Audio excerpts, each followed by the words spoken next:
Alors, jeudi, on continue sur notre travail de renfort avec le holo Superman et la planche. Cette fois-ci, vous n'allez pas avoir de récup. Donc 4 tours, 45 secondes de holo, 45 secondes de Superman, 45 secondes de planche. Donc je vous montre ça.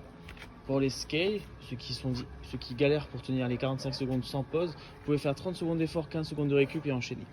Donc holo, on est en position, voilà, on est allongé sur le dos, le bas du dos touche le sol avec les fesses et sinon le buste est décollé, les pieds pas plus haut que la tête.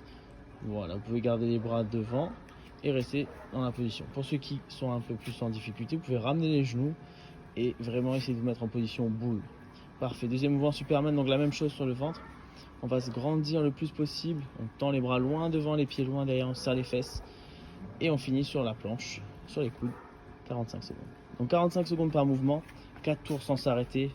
Vous allez voir, ça va brûler au niveau des abdos.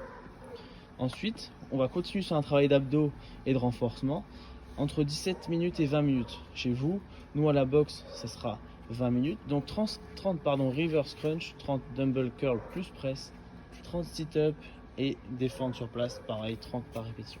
Donc les reverse crunch, vous allez être en position holo. Et on va ramener les genoux vers soi et pousser vers le haut. Jambes tendues. Hop, et je pousse les jambes vers le haut. Donc je pousse vraiment pour décoller le bassin, hop, et je reviens vers l'avant pour tendre le bassin. Parfait, nickel. Je peux te relever, merci. Donc j'ai les jambes tendues devant comme un holo, je ramène les genoux et je pousse vers le haut. 30 dumbbell curls biceps, prenez une charge. Parfait. Donc ce qu'on va faire, soit vous avez une charge qui est lourde et impossible de tenir à une main, vous allez tenir avec les deux mains. Vous allez emmener en gardant les coudes serrés au niveau de la poitrine et pousser au-dessus de la tête. Il faut qu'il y ait bien un temps d'arrêt entre les deux.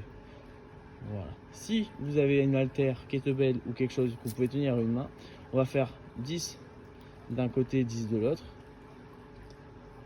Ou 15 d'un côté, 15 de l'autre. D'accord. Ensuite des sit-ups. Donc je suis allongé sur le sol. Je ramène les deux semelles, voilà, le plus proche possible du corps. Les bras loin derrière et je vais chercher loin devant les pieds. Parfait, tu peux en faire qu'une. Et pour finir, les fentes sur place, donc soit avec une charge, soit sans la charge. Donc je me mets en position fente, hein.